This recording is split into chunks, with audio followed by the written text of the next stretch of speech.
What's going on, guys? This is another episode of the Eskandy Sports Podcast. If you're watching on YouTube, do me a favor, hit the subscribe button. And if you're watching or listening on Spotify, you're one of a few, and I'm glad to have you.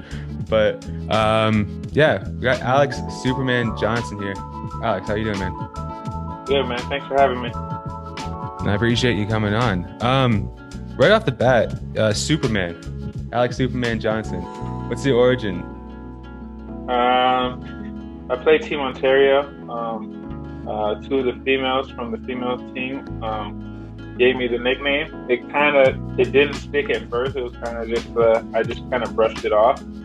And then when I got to high school, my teacher Kim Jansen, she called me Superman too. She was like, "You remind me of Superman. Just my favorite Marvel DC character." And I was like, "Man, this is the second time that someone said that. I'm gonna just roll with it." And then I kind of it just stuck after that. You're bouncy, right? I've seen you dunk. Yeah, that's kind of where I got it from the females. They never knew I could jump, so they're like, "Man, you look like Superman when you're jumping." So it kind of stuck with there, and then over the years, it's kind of, I don't know, it's kind of adapted and formed to other things. Just the way I play, whether it be diving for a ball going out of bounds, or it's just the way I play. So it's one of the few that I take pride in. I mean, it's weird sometimes too, because sometimes I'll be talking to people and they don't know who they're talking to, and then as soon as you say Superman, they're like, "Oh yeah, I know that guy." It helps because Alex Johnson, that's a pretty normal name, but you got the Superman. Yeah. That's only one guy like that. Yeah, so it's kind of dope. So I just finished up watching Love, Life, and Basketball on YouTube. I do my homework for this show. Dude, I loved it. Okay. How'd that come about? You enjoyed it? Yeah. We did, so we had the proposal 2015, and Whistle Sports kind of reached out to us and asked us if we'd be willing to do like a season. And my boy, Ashley July, who's like a wizard with the camera, he was on board.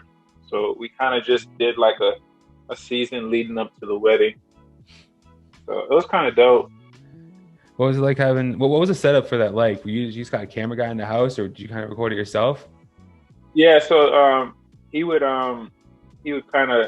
we'd kind of pick and choose what days we'd do it, if we'd go to the gym, or we're going to watch NBA finals or something like that, where it was fun. And then it got kind of tough when Bree went back to North Carolina, because she had to do a lot of the filming by herself, but it still worked out. But it was definitely just going back and watching some of those videos leading up to, from the proposal all the way to the wedding day. It was pretty exciting. So the proposal, I'm assuming most people know, but it was your super viral moment, that proposal. Why don't you walk us through that? So we had I went to go get a ring for Bree, and the ring came back a lot sooner than I had expected. So I was just like, dang, because I didn't have all the money yet. So I'm like, damn, like, how's this gonna work? So paid it off with my credit card, and then maybe I'm supposed to propose earlier. And then I'm over here at the time I was coaching AAU, and I'm talking with some of the parents, trying to figure out like, okay, what can I do?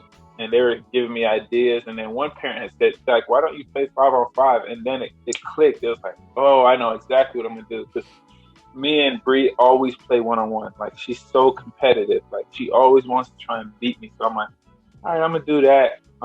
Score the first 2 buckets, fake an injury on the last one, and then have someone come with the ring. And like everything I had envisioned, like it turned out exactly like it. It was like God ordained blessing on it. And then for it to go viral, I mean, we didn't even think it was. My friend from California, he had come up and he recorded it and put it on Twitter. He's like, "Yo, bro, I just put this out on Twitter. It got like 500 retweets." I'm like, "What? For real?" I'm like, "All right, let's put the whole video up on YouTube." Put it up on YouTube, and it just blew up. Yeah, 500 retweets in 2015. You have the cost of inflation now. That's like 200,000 now. You know what I mean? It's great. And it was 500 retweets in like 30 minutes. And it wasn't even the whole video. It was just like when I was proposing. I was like, what? I was like, dang, let's put the whole video up. There's a sign right there. You know, rings coming early. We play ones. It's got to be like this. Yeah. She's surprised, you think?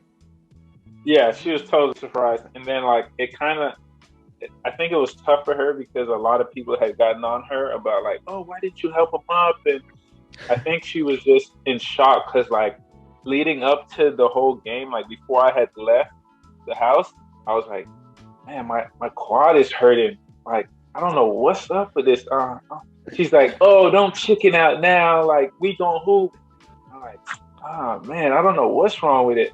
So then when I grabbed it, she was thinking like, dang, I didn't end this man's career. Yeah. So I'm saying you're wrong for that a little bit. You could have just done the injury, but you planted the seed early. Yeah, because I wanted it to be official. Yeah. No, you definitely you got it. Congratulations are in order too. You guys are having a baby Bean. Yes. You guys know the gender yet? Supposed to find out the gender the 13th, so next week. You guys doing something wild for that? Everything's on YouTube. Huh? You guys? I mean, we're gonna probably do a video, but we're not gonna do the basic gender reveal. I think we'll just do something simple because everyone always says something like, "Dang, man, you always got to do something crazy." I mean, the video that we just did, like a lot of people, to be honest, I wanted to do something for her because in the game you didn't get to see that she could hoop, so it was like, because I told myself she's not getting the ball. So she had shot for first ball and she made it, and I still was like, nah, it's my ball. Home court advantage. So it was I felt like this video that we just posted about us having a baby, I thought it was perfect for her to show like, man, I could hoop too, guys. Like I'm not just no slouch. That was 5 threes or something in a row like that, just back and forth. Yeah. You're right. She's a real hooper. Yeah. She played in Germany, France, Romania, China. So she's been around Hong Kong with me. Mm-hmm. She was supposed to play in Mexico before COVID happened, but you know how that goes. Yeah, dude. How is it like when you guys are all bouncing around like that? It's been good. As long as she's been with me, like there's been really no trouble. It's actually been amazing, especially like the setup we had in Mexico. We were in Culiacan for the Copa. Like they had us really nice. It was a 2-bedroom apartment. We had like an extra room just in case. You know how sometimes you need your alone time. Yeah. So it was perfect for that. We ended up staying out there longer than expected just because when COVID hit, everybody was in a frenzy, like panicking, trying to get home. So we were like, man, I'm not going with that rush. Like I'm going to wait till it calms down and then leave. So we waited like maybe 4 or 5 months before getting on the plane. Yeah, I mean, your girl's already there. Everything seems good. You can wait. Yeah, it's a good choice. Definitely. Yeah, man. So what about YouTube in general? Like you guys are very present on the platform. Did you guys have to like talk about that first? Like, hey, we're about to share a lot of pieces of our lives here, or like what was that decision like?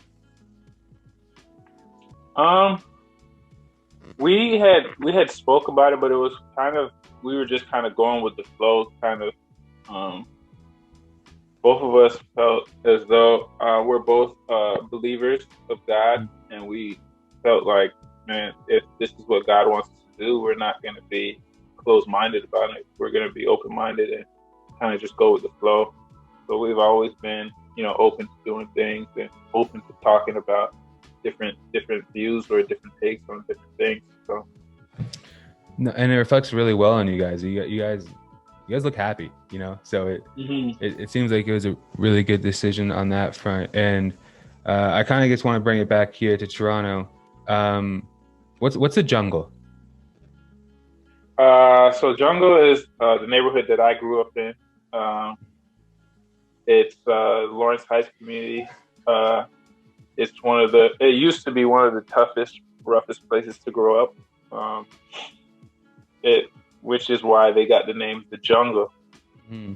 So um, that's basically where it came from. What kind of lessons you learn out there? Was it like you think you had a normal Um, upbringing, or you think you had to grow up quick? um, if anything, I felt like Jungle kind of molded me into being a tough young man. Just for the simple fact, we go as far as it was Jungle is very competitive. You have uh, a group of guys who are trying to make it. So a lot of it sometimes was built on, man, you're not better than me, and it was a lot of competition. So I remember growing up, it was me and uh, the cameraman Ashley July. So me and him we were close when we were younger, and a lot of it was never us together. It was always us against each other. Like who's better?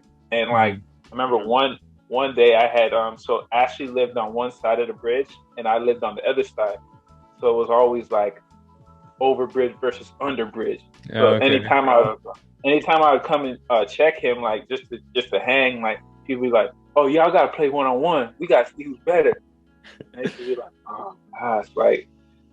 But if anything, I think it helped us just kind of evolve in terms of being strong and always holding each other accountable because a lot of it when we were younger actually was better than me and like Mhm. people made it known. So like when you're young and you see your friend like being put on this pedestal, you're like, damn, I want to get there too. Mhm. So it made me work harder. So me and Ashley went to the same high school. In grade 9, he got to play on the senior team, and like I got to play on the junior team. So like it was like fuel added to me to Mhm. be like, man, I want to play with him. Like I'm good enough to be there. So it was kind of just something that helped us. The neighborhood helped us grow. It helped us make informed decisions. There's always the opportunity to get caught up in the wrong Mhm. group. So you had to decide: are you going to be a leader or are you going to be a follower?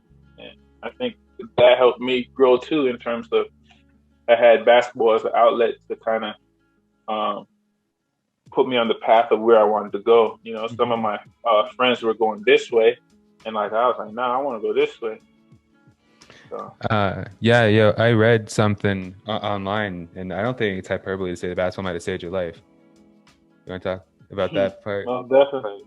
Um, just in terms of um, knowing knowing the community that we grew up in, it's always um, you can get it one way or you can get it this way, and it was I think that was tough for me too because it was like a lot was riding on basketball Right. because my mom had told me from the get go, she's like, hey, I'm gonna be honest and transparent with you. Like, I don't have money to send you to university, so you don't get no scholarship.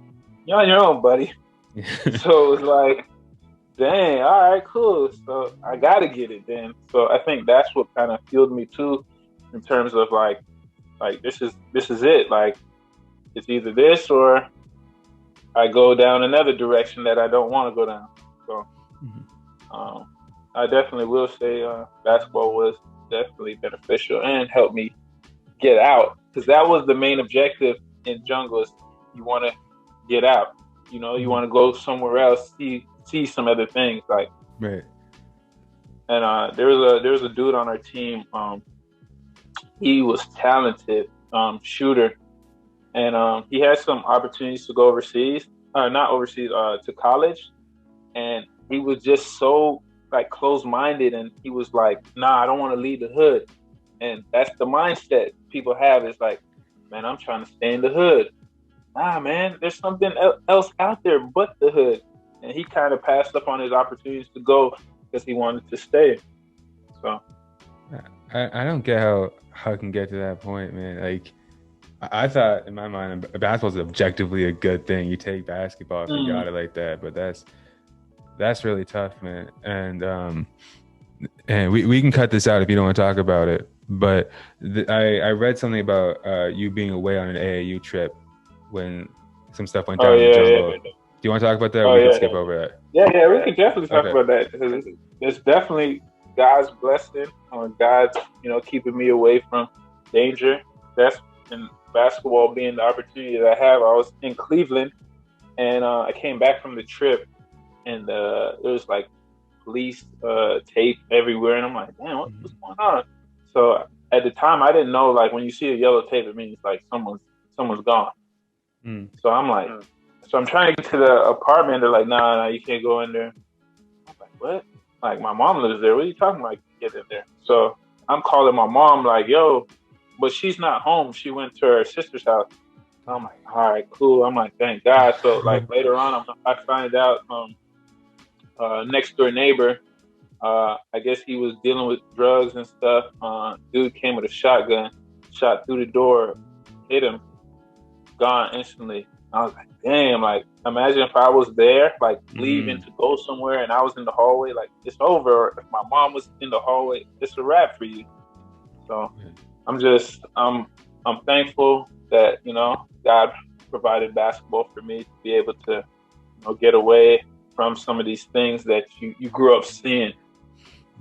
So I could never imagine being in that position, man. Yeah. You guys are strong, but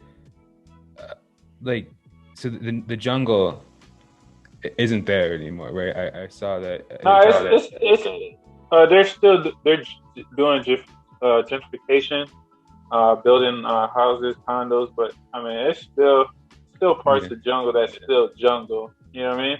Like, just because you break something down doesn't mean it's gone.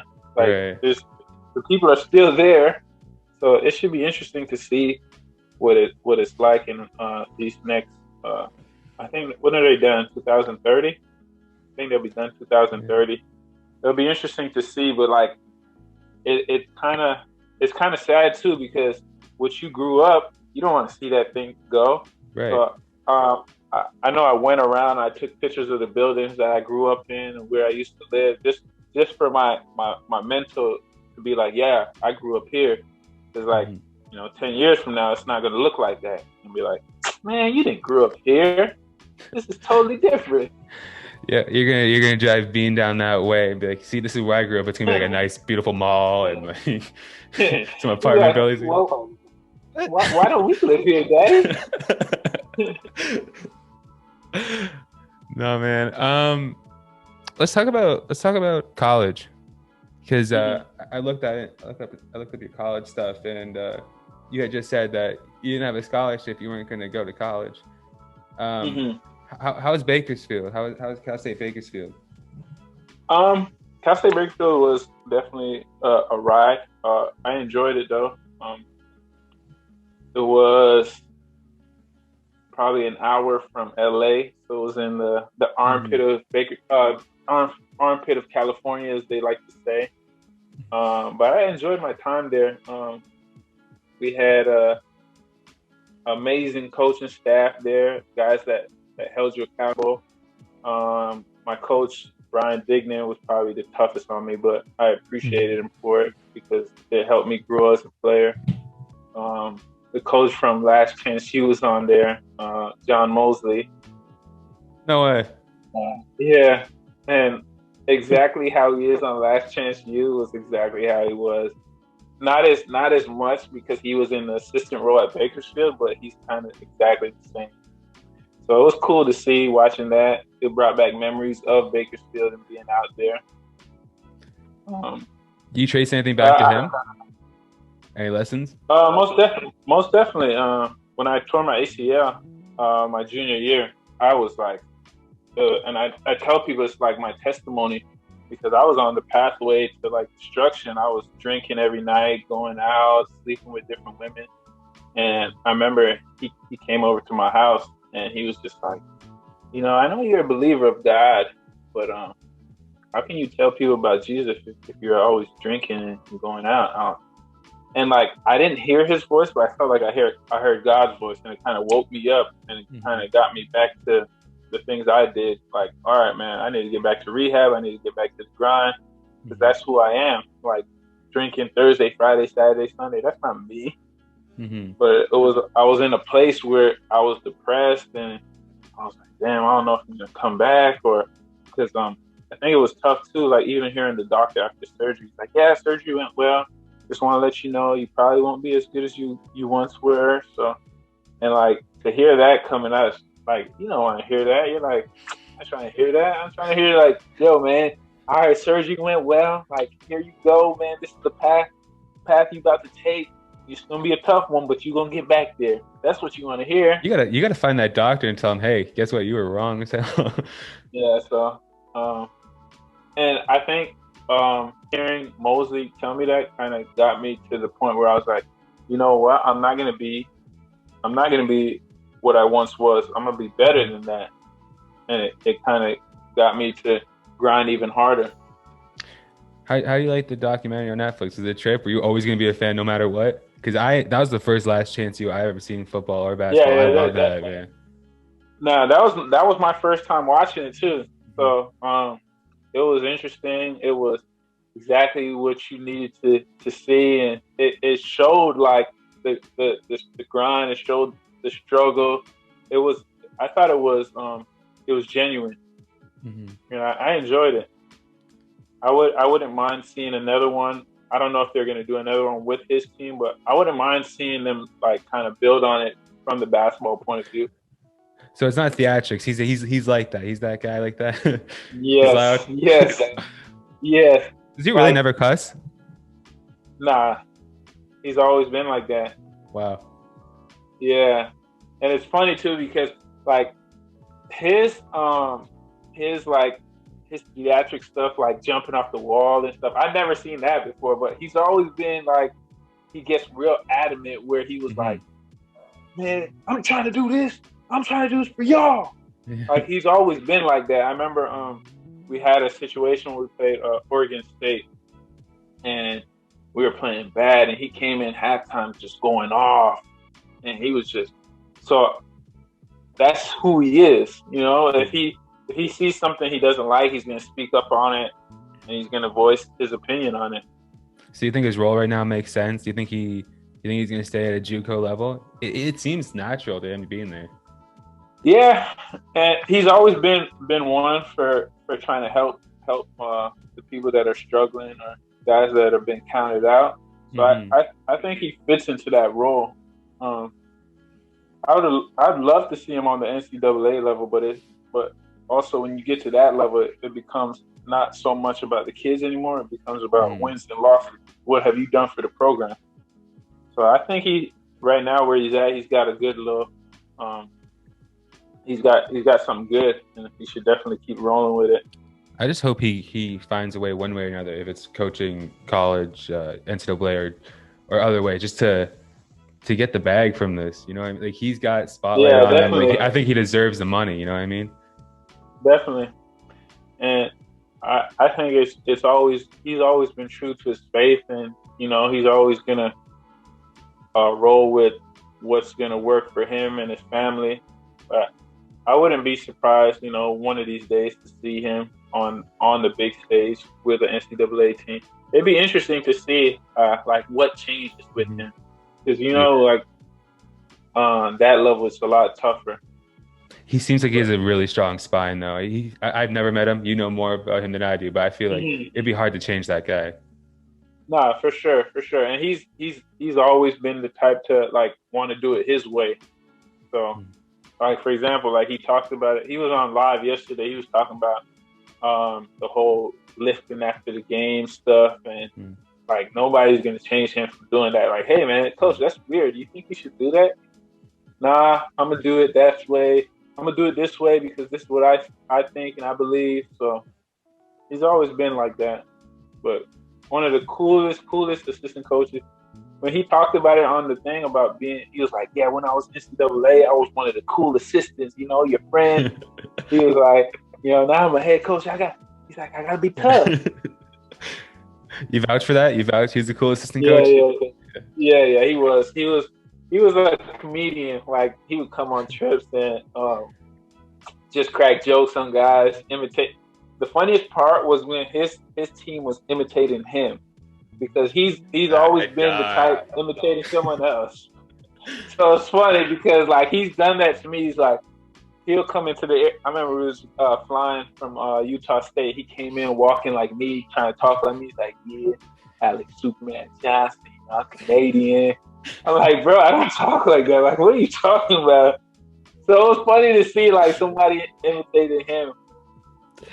Dude, But that was the second funniest part of the show. I think the funniest part of the show is when we're a bunch of African American men and Mark. Like,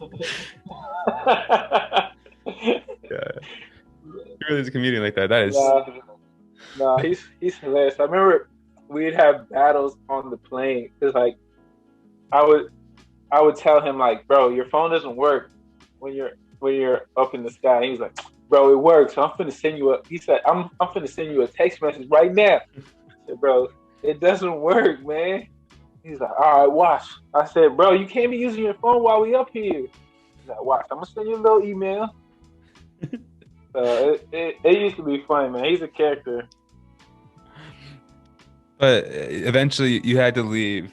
You had to leave Bakersfield, and you transferred out to NC State. And dude, I looked at your schedule. That was a wild year. Yeah, it was. I definitely. Go ahead. Go ahead. I said I definitely think that that's the schedule that kind of got us into the NCAA tournament. Like that schedule was kind of tough. You guys played Duke at Cameron, UNC, Syracuse, Virginia, and a bunch of just ranked teams at the home stretch of the season too. Your first year there, did you have a time to get adjusted, or they just kind of threw you in the fire like that? Because that was a hard schedule. Threw me in the fire because it was actually Coach Godfrey's first year there, so it was like, man, they were looking for results. Nobody really was talking about NC State. It was kind of just, Duke and North Carolina. So we kind of wanted to change the culture of that. And first year being there, being able to go to a Sweet 16, I thought we did a pretty good job putting NC State back on the map. You guys had a good run in the tournament. But looking at some of these rosters, is there a team that you played that stands out? Be like, man, that was a stacked team, because I could probably name 4 right now. UNC was tough that year. Yeah. Kansas was pretty good. Who else was tough for us? The Duke squad, they were good, but I thought we didn't do that game away. We was up 20. In Cameron, and we lost that game. Yeah, how does I know it's a rough ask, but you're up 20 at Cameron. Like when you're up 16 and you're up like 12. What are you thinking about it, or are you guys still able to stay in the zone?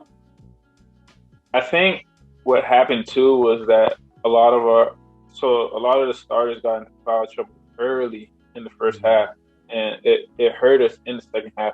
I think 3 of our starters fouled out in that game. So it's tough because we're asking freshmen to come in and play at that caliber. And it's tough. It's tough playing at Cameron if you're not built like that. It's tough for you because you're like, oh man, what's going on? Especially like when they go on runs and Cameron crazies are going crazy. It's like it gets to you now. Yeah, so that Duke team had 2 Plumleys on it. I can never tell them apart. Austin Rivers and Seth Curry. Did you like at that time? I don't even think Steph was that popular yet. Maybe he was coming into his role, but did you guys? Yeah, he played well that game. I think he finished with 30 that game against us. Just making shots, yeah. Yeah, he's like his bro, man. Just a tough shot maker. Like I remember one time he came down in transition, he pulled up and my hand is in his face and he hits it and I look at my coach and I'm just like, bro, what else can I do? Like, what else you want me to do? Man, he can't see the rim, and he still hit him.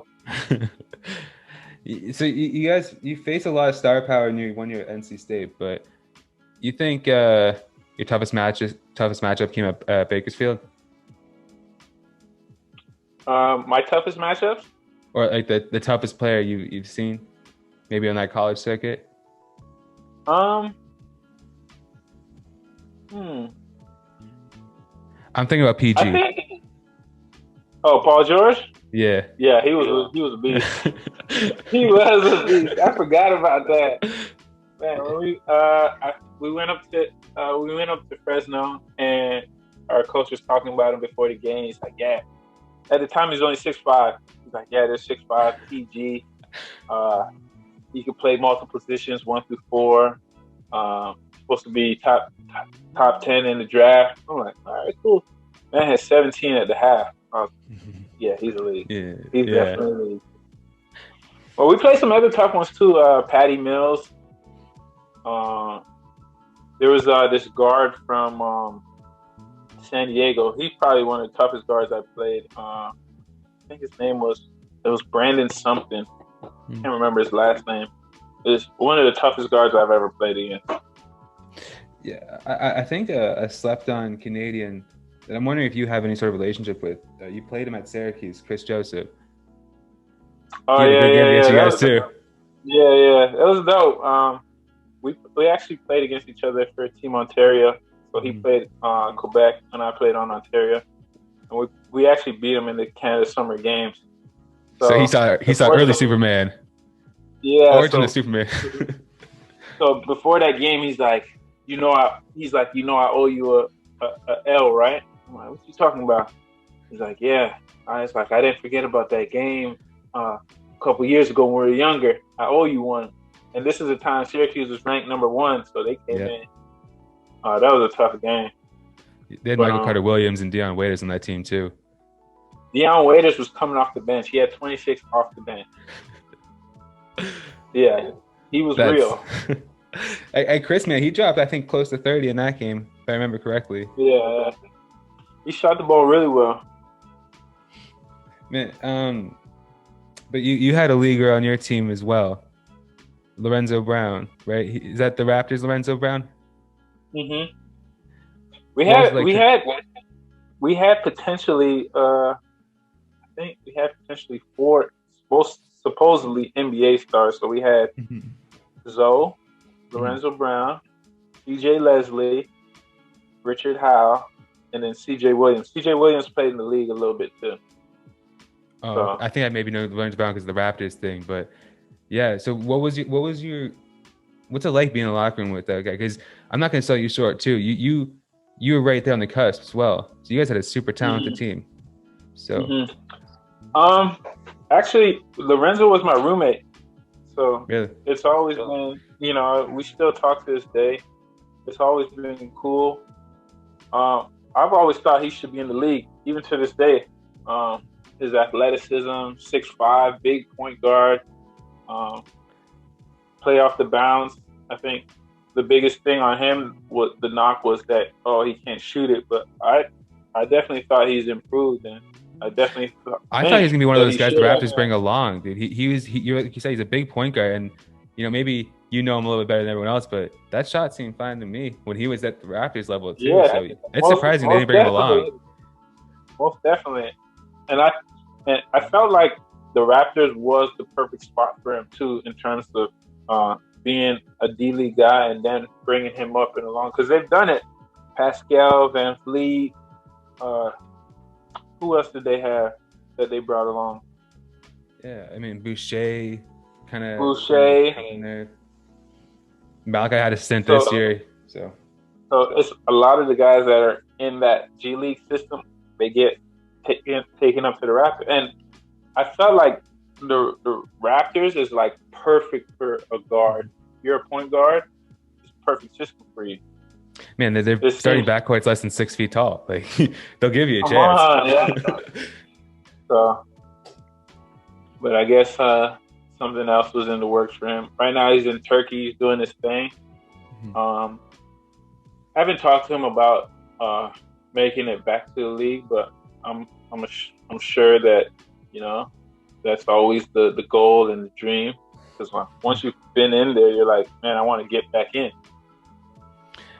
Yeah, man, and I'm rooting for him as well. I actually enjoyed watching him play. And there's another guy kind of stuck on the bench right now too, Paul Watson on the Raptors. There's talent in Toronto that they'll work on somebody. I guess they can't bring along everybody, but it must be nice knowing that if you're in Toronto or their G League, that they're going to give you a chance. You know what I mean? I feel like a lot of these other places, they just have to fill out a roster to fill out a roster. But I think the Raptors, they bring guys along.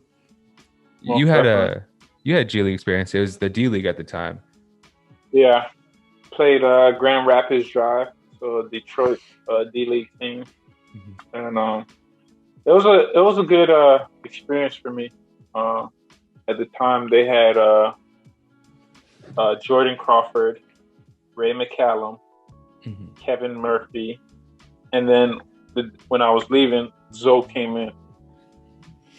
Right. So it was like pretty good talent there in terms of kind of learning from guys that have been playing in the NBA. Like I learned a lot from Ray and Jordan, and it was if anything, like unfortunately they waived me, but it was good to just like learn from those guys and pick up different things. Like the game is just so much more athletic in the G League, and I remember like the last game I played was at the Barclays Center. We played the next G League team, and played well. 7 points, 4 assists in 7 minutes. I'm like, oh yeah, I'm good. Like, and then like next game didn't play, and then they brought me in like, yeah, we're gonna bring in another NBA guy, so we gotta make some room. So it's like it's not about what you've done. It's just like, yeah, we gotta make room for this guy, so we gotta kind of X you out. So it's tough, like the politics of everything. Because sometimes it's not about what you're doing. It's just about who you know. And yeah, dude, our guy Simi Shitu from around where I'm at, I think they're doing the same thing with him right now, and he's got serious talent. And I think his last game before the regular season, he was he put in work. I think he had like a strong double, let it come back in the fourth kind of thing, and then all right, see ya. Like just after the game, like it doesn't. I think guys have their mindset up there in management. It doesn't really matter what you do at some point. So for sure, because I know like it's like, especially like if you're a lot younger, they're focused on the players to develop. So they're not worried about what you can do. Like our minds are set on this guy. We want to develop this guy. That's where we're putting our money into. So it's unfortunate that.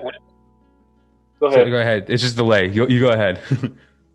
I said it's just unfortunate in terms of like it's never about how talented somebody is. It's kind of just where timing meets opportunity kind of thing. What do you think about guys like LiAngelo Ball that might be getting there because of their name? He got LiAngelo Ball, the Ball brothers.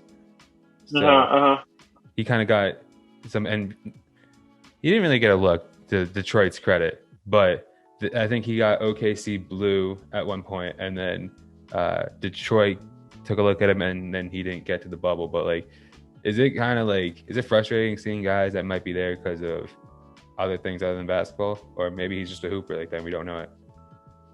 I think it's tough to say too, because it in his defense, he didn't really get an opportunity either. Yeah, so exactly.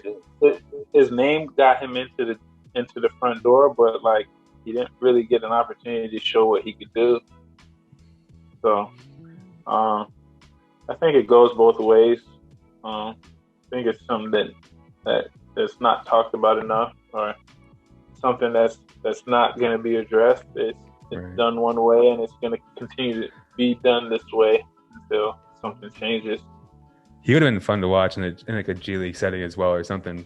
But talking about box office, I want to talk about Paige Bueckers, the UConn guard. She's a freshman guard. She just won like all of the awards, and I was ready to commit to saying, you know, like the WNBA won't let her in. You know what I mean? Like they have rules. You gotta be 22 to play in the WNBA. She's 19. She's a teenager, right? And then I realized, like, I look up the stats. I'm like, okay, I'm not trying to sound dumb. I want to make sure I'm looking at the stats. And like, there's another freshman. I want to grab up her name. I think it's some Caitlin. Caitlin Carter. Yeah, average. She led the Division One in scoring and assists. Yeah, and I'm like, I've never heard of her. Yeah, so, man, what you think about that? Like, don't you think they should be able to get out of there? For sure. I definitely think, like, if you're at a point in your career where you've done all you can do at this level, it's like, why am I still here? I want to play against the best. Mm-hmm. But I think their rule is kind of like the NFL rule. It's like they don't want you to depend on just your athletic ability. You know, they want something to fall back on. Because when you think about it, it's like the WNBA is not solidified like the NBA, where they have this ton of money where you can be like, all right, yeah, I can retire on this stuff. Like, most of the WNBA girls are going overseas to make their real bread, and then they're coming until they change the WNBA to make it kind of equal playing field like the NBA. I don't think it'll ever get there, but I'm hoping it will, because I feel like these girls are, like, the future is bright for women's basketball in terms of, like, there's talent, and like you watch the Final Four and then you watch the national championship game. There's girls that can hoop, man. So I hope they get their due justice of being able to make the money that they're owed. But in terms of being able to leave early, I think it's always tricky, because it's like you think about how long is a women's playing career, you know, and is it worth, you know, you not getting your degree to be able to start the next phase of your life? And you can say that about guys too, but I don't know. It's always tricky. It's always uncharted territory, I say, just because you look at. Sorry, we're working with a delay, by the way. Anyone watching or listening, so I don't mean to cut him off, but yeah, like, you're making really, really sound points, right? But it's at the same time, it's like they can't have it either way, because Paige, she's box office in college right now. She's not seeing a dime of that money, right? Yeah, for sure. She's gonna sell out tickets when she's in the league, so she's not gonna get her share of that. So it's just like, I don't know. I feel frustrated that that real hoopers can't get their money. I also will say, though, that it's unfortunate, but I hope it changes. But they're supposed to, NCAA is supposed to do something where you're able to make money off of your brand awareness and the way you know, your image and all of that stuff. So I'm hoping that changes. But I noticed that the WNBA players are way more mature when they get to the league. Just because they've been in college, they've been taught, they've developed all of these skills. They're way more talented when they come into the league than some of the players from the NBA side when they just make the jump right after their first year. They're definitely more polished, I think, when they get to their league. But just like, from a business standpoint, you might think like, hey, Paige, she's on fire right now. Everyone's tuning in, or people that look. We got to get her here quick. You know, we got to transfer that momentum over here. But you know what? And it's always tough too, because it's like you worry about injuries and like you never. That's the hardest part about, like, basketball. Is like the injuries. Like, you don't want anyone to get injured, but it happens. So it's like, man, you want them to at least be able to, you know, sign their contract so that they're solidified and that they're good, and just in case something happens. And it's weird too, because it's like, I feel like it's backwards with the men's side. So the men, they want you to leave like after the first year, because we're drafting off of potential. Like the more times you come back, the bigger the magnifying glass. He can't do this really well. Oh, he really can't do that. I'm not really sold on him anymore. And it's crazy because I was looking at some mock drafts, and a lot of them don't have Luka Garza from Iowa, the big body over there. A lot of them don't have him drafted. Like, this guy's the best player in he was literally called the best player in college this year. Like, and I think I saw maybe a couple that had him like late second round. I'm like, you know what he is? He's right there. Like, yeah. It's that big magnifying glass. You know, they've seen him for 4 years now. They're like, all right, he's the man of college, but does it transfer over to playing professional? And it's like, it's tough because it's like it's a different game. It is. Because like when you get to the league is just way more athletic, and it's like it's tough because I think I've seen Luka play against a big dude from Illinois. I can't remember his name. It's all good. Keep going. But yeah, he had a rough game against, and the big dude is just his athleticism bothered Luka. So it's like, dang, like you want him to do well, but it's like the writing's on the wall. Like, all right, is he going to be all right with the athleticism? Because he's not really athletic. He's just, solid big man, old school. But now the game is changing. Like, you know what I mean? Yeah, I mean, one way or another, I think that guy's gonna have a fantastic career. He's gonna make money somewhere. He's a hooper. So now you take this now. We take Luka and Timmy. Who are you taking? And it's funny to say, mustache. But Timmy will probably get drafted higher than Luka. Yeah. Just because my favorite player on that Gonzaga team was Kispert. Was it Kispert? Oh my God. Yeah, Kispert. Yeah. I like his game too. They might have 4 guys on that team. Yeah, it's crazy. No, but keep going. You're talking about Garza and Timmy. Yeah, like, so who are you taking? And if you're a GM, who are you drafting? I have a soft spot for Luka. Luka has the better resume, but Timmy's probably on potential, he's probably going to be the better NBA player. And it's crazy because Luka's his resume is probably longer than Timmy's. You're like, oh yeah, this is a no-brainer. Like, look at this. Look at Luka's accomplishments. Like, there's no way.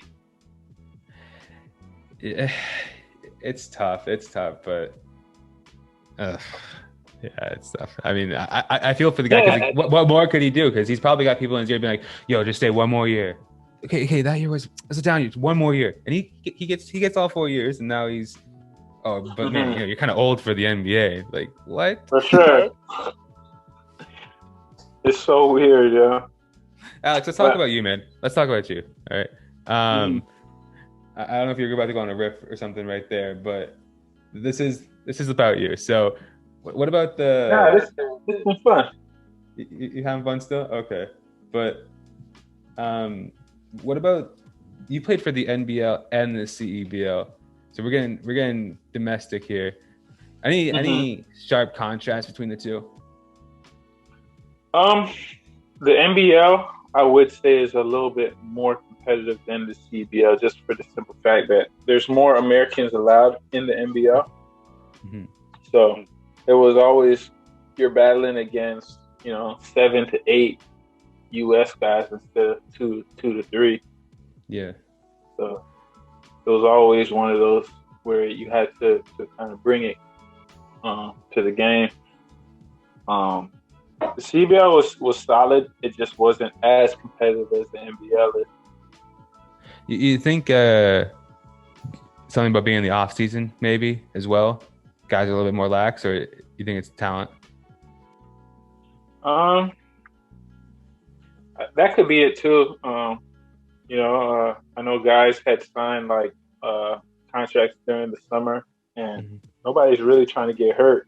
Because I remember my first year playing, I had signed like early, like I think in ending of July. So like my whole mindset now going into the games is like, yo, don't get hurt, bro. Don't get hurt. Yeah, no, I would imagine. And it seems to me that like those, I don't know, something about the CEBL. Maybe they just have better marketing, or they're Yeah. more They apparent. seem like they have like their marketing is on like 100. Like it just looks cleaner. Like everything, it makes you like, oh, what's that over there? What did they just do? Like it just seems like they have like a good marketing team. Like just how the stuff comes out, it just looks like official. Yeah. Like not to bash the NBL, it's just not as good. No, and that's probably what it is, because like you said, like I wasn't even aware that there was more Americans in the NBL and that, but yeah, no, because I look around and it seems like all the noise of the CEBL. Mm-hmm. Yeah. What do I want to ask you about the CEBL? I mean, I had other questions. I'm blanking. What about between the two leagues? Is there any one game that like really stood out to you that you thought like, yeah, this is Canada basketball is tough right now? I would say that they did a good job with the bubble they had last summer. In terms of just how quick it was, how they put it on, and the talent that they were able to get into that little bubble tournament. It was pretty good. I thought they did a good job, CBL. In terms of it's always hard to kind of compare the two because a lot of the Canadians that are playing in the CBL don't play in the NBL because maybe they got jobs elsewhere. Mm-hmm. So you don't see as many Canadians as you do in the CEBL as in the NBL. What you got lined up next, Alex? What are you thinking, like next season or? Right now I'm just focused on. I don't know if I'm going to do the CBL, but right now I'm just focused on the FIBA 3x3. Mm-hmm. We got an opportunity to maybe qualify for the Olympics coming in May.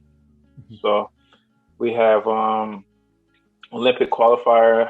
I think it's end of May in Austria, and then we'll play for a chance to make it to the Olympics. And we were just talking right before, and you just got back from Qatar. Hooping in Qatar, like was that ever on your mind? Sorry. I don't know what happened. No, it's all good.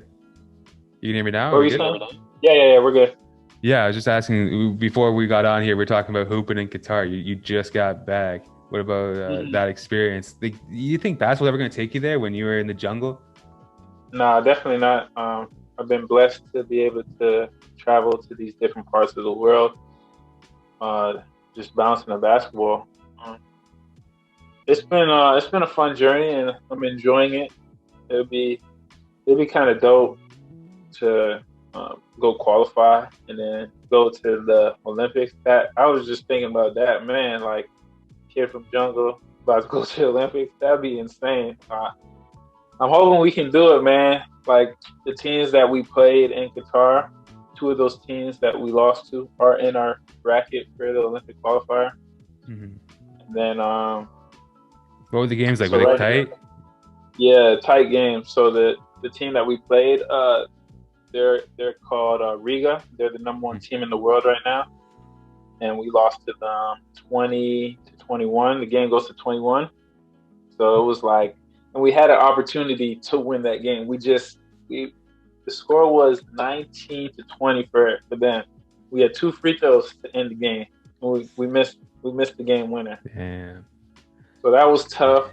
And then the other team that ended up winning that tournament in Doha was Amsterdam, and that was a hard fought game. We were up 12-8. With a minute to go, and we lost the game. So I think the hardest thing about the FIBA 3x3 is just it's so unpredictable. Like it's not like 5-on-5 where you're like, oh yeah, we can beat this team. It's kind of like who's hitting, who's playing well. But 3v3 at a high level, is it more tiring? Oh, it's exhausting. I missed three free throws. It's like uncharacteristic for me. I missed 2 in a row. Like I'd never missed 2 in a row. So it was like you get to the line, I'm over here. There was a point where so you can at any dead ball you can sub. There was a point in that game where all 3 of us were trying to sub out. We were like, yeah. Like, no, I need this sub. I got it. How many got on the bench? So, it's just 1. Yeah, he's probably lit. He's like, I'm coming in regardless. That's fine by me. I think right now I'm just trying to figure out how best to kind of, because I've been watching this guy who's probably the number 1 ranked player in the world. His name is Dusan Bullet, and he plays at this pace where it doesn't look like this dude is ever tired.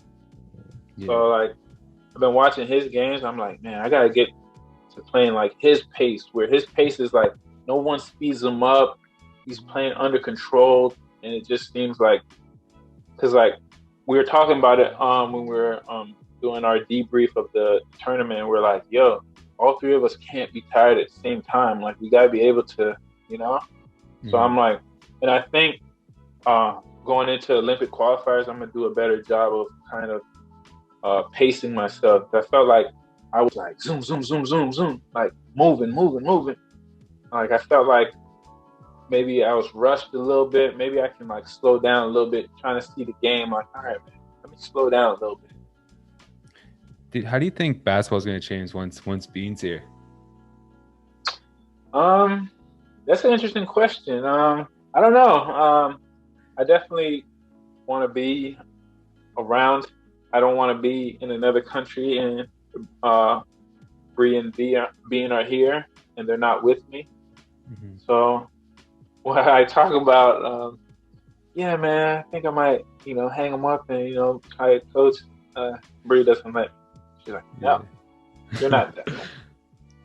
So I'm hoping, I don't know what God has planned for us, but I'm hoping we're able to be together, whatever we're doing, and he or she gets the opportunity to watch us do what we do.